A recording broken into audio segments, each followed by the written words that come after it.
আল্লাহ পাক রব্বুল আলামিনকে ভয় করে চলতে হবে। আল্লাহ পাক রব্বুল আলামিন কোরআনুল কারীমের বিভিন্ন জায়গায় রব্বে কারীম বলেন, ইয়া আইয়ুহাল্লাযীনা আমানুত্তাকুল্লাহ, ইয়া আইয়ুহাল্লাযীনা আমানুত্তাকুল্লাহ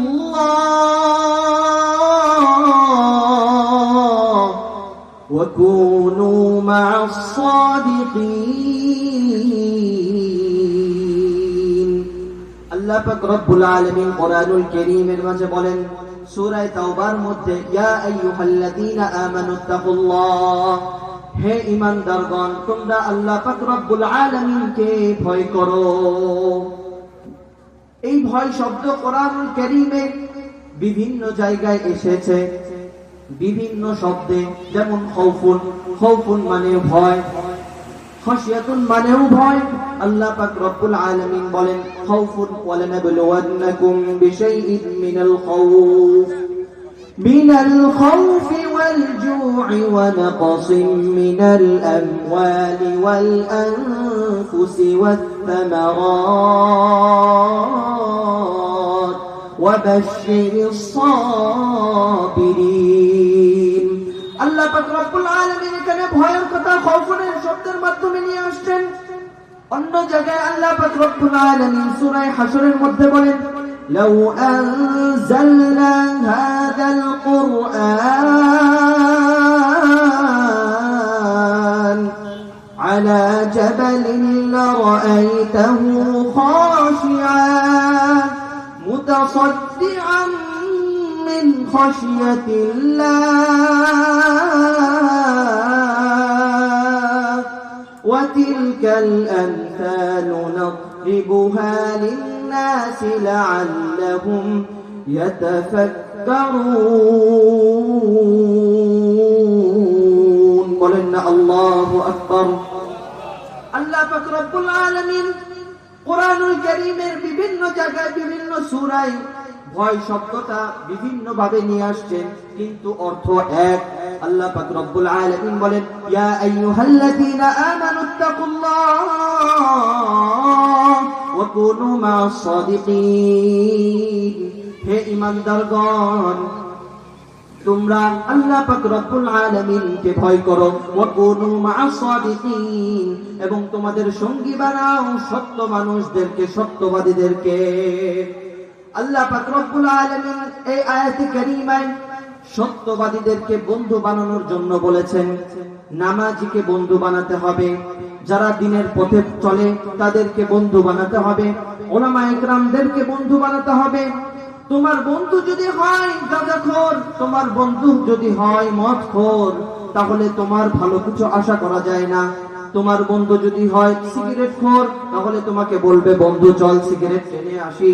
কিন্তু তোমার বন্ধু যদি হয় নামাজি, তোমার বন্ধু যদি হয় সৎ, তাহলে তোমাকে ডাকবে নামাজের দিকে, আসো বন্ধু নামাজটা আদায় করে আসি। এই জন্য আয়াতে কারীমায় আল্লাহ পাক রব্বুল আলামিন বলে দেন, ইয়া আইয়ুহাল্লাযীনা আমানুত্তাকুল্লাহ ওয়া কুনু মা'আস সাদিকিন। বলেন আল্লাহু আকবার। আল্লাহ পাক রব্বুল আলামিন এই জন্যই বলে, হে ঈমানদাররা তোমরা আমাকে ভয় করো, আমি আল্লাহ তাআলাকে ভয় করো, ওয়া কুনু মা'আস সাদিকিন, এবং তোমাদের বন্ধু বানাও সৎ মানুষদেরকে। আমরা একটা ঘটনা শুনেছি, সেই ভারতের জমিনে ওলিয়ে কামেল, তার নাম মানুষে বলতো মিশকে পীর। মিশকে পীর কেন বলা হতো? তার শরীর দিয়ে সুগন্ধি ছড়াতো। তো তাকে প্রশ্ন করা হলো, ও আল্লাহর বুজুর্গ, আপনার শরীর দিয়ে কেন সুগন্ধি কেন বের হয়?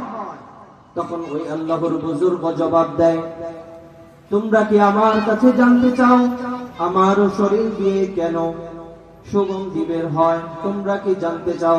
বলে হ্যাঁ আমরা জানতে চাই। সেই ভারতের জমিনে ওলিয়ে কামেল মিশকে পীর যাকে বলা হতো, সে একদিন সফরে রওনা হলো, বের হয়ে গেছে। সে মুসাফির ব্যক্তি, সফরে বের হয়েছে। রাত্রি হয়ে গেছে, একটা ঘর দেখতে পেয়েছে, সেই ঘরের মধ্যে সে অবস্থান করেছে। সে এবার চিন্তা করেছে, যেহেতু রাত হয়ে গেছে, আমাকে এখানে অবস্থান করতে হবে, আমি এখানে থাকবো রাত্রে। সে ইবাদত বন্দেগী করে, রাতের বেলায় সেখানে বসে থাকে।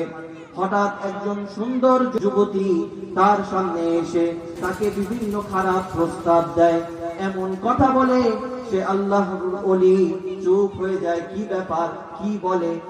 সেই সুন্দরী রমণী মহিলা তাকে কুপ্রস্তাব দেয়। সে আল্লাহওয়ালা বুজুর্গকে বলে, তুমি যদি আমার সাথে এই খারাপ কাজে লিপ্ত না হও, তাহলে আমি চিৎকার করে মানুষকে জানিয়ে দিব যে তুমি আমার সাথে খারাপ কাজ করেছো। আর যদি তুমি আমার সাথে চুপে খারাপ কাজ করে ফেলো, তাহলে এটা কেউ জানবে না। ওই আল্লাহওয়ালা বুজুর্গ তো আল্লাহ পাক রব্বুল আলামিনকে ভয় করে। আল্লাহ পাক রব্বুল আলামিনের কাছে সাহায্য চাইলো, হে আমার পরওয়ারদিগার, আমি তো বড় বিপদে পড়ে গেছি, তুমি যদি আমাকে সাহায্য না করো, আমাকে আর কেউ সাহায্য করতে পারবে না। তোমার কাছে আমি আল্লাহ সাহায্য চাই। আল্লাহ পাক রব্বুল আলামিন রাস্তা দেখিয়ে দিলেন। কারণ যারা আল্লাহ পাক রব্বুল আলামিনের কাছে ভরসা রাখে যে পৃথিবীর কেউ আমার উপকার করতে পারবে না, যদি আল্লাহ তাআলার কাছে সাহায্য চাই, মানুষের মাধ্যমে উপকার আসবে। কিন্তু আমি যদি সরাসরি মানুষের কাছে চলে যাই, উপকার পেতেও পারি, নাও পেতে পারি। কিন্তু আল্লাহ তাআলার কাছে যদি আমি সাহায্য চাই, আল্লাহ পাক রব্বুল আলামিন অবশ্যই আমাকে সাহায্য করবে। ওই ব্যক্তি আল্লাহ পাক রব্বুল আলামিনকে ভয় করে, আল্লাহ পাক রব্বুল আলামিনের কাছে সাহায্য চায়। আল্লাহ পাক রব্বুল আলামিন তাকে তৎক্ষণাৎ সাহায্য করলেন। কেমন সাহায্য করলেন? আল্লাহ পাক রব্বুল আলামিন তার মাথায় এমন বুদ্ধি ঢেলে দিলেন। ওই যুবতীকে বলে, আমি তোমার কাছে সামান্য সময় চাই, আমি ওয়াশরুমে যে ফ্রেশ হয়ে তোমার কাছে আসব। যদি এই সময়টুকু, এই সুযোগটুকু তুমি আমাকে দাও, তাহলে আমি তোমার প্রস্তাবে রাজি। ওই সুন্দরী রমণী বলে, আমি তোমাকে সময় দিলাম, তবে আমি দাঁড়িয়ে আছি, অন্য কোন জায়গায় পালানোর তুমি চেষ্টা করবে না। বলে, হ্যাঁ, আমি যেটা বলছি সত্যই বলছি। তখন ওই আল্লাহওয়ালা বুজুর্গ সেই ওয়াশরুমে ঢুকে যত মল ছিল, ময়লা ছিল, তার গায়ের সাথে লাগালো। এরপরে বার হয়ে বলে, তোমার যে মনের আশা আছে এবার তুমি পূরণ করো। ওই রমণী বলেছি, এই দুর্গন্ধ শরীরে আমি কিভাবে তোমাকে টাচ করবো? না না না। ওই মহিলা দৌড়ে চলে যায়। কেন চলে যায়? তার শরীর থেকে দুর্গন্ধ বের হচ্ছে। কিন্তু আজকে আমাদের ঈমান কতটুকু? আমরা আল্লাহ পাক রব্বুল আলামিনকে ভয় করি কতটুকু? আল্লাহ পাক রব্বুল আলামিনকে তো আমরা ভয়ই করি না। কারণ আজ আমরা গুনাহকে গুনাহই মনে করি না। আমরা গুনাহকে তো গুনাহই মনে করি না। আমাদের কাছে গুনাহ যেন সাধারণ বিষয় হয়ে গেছে।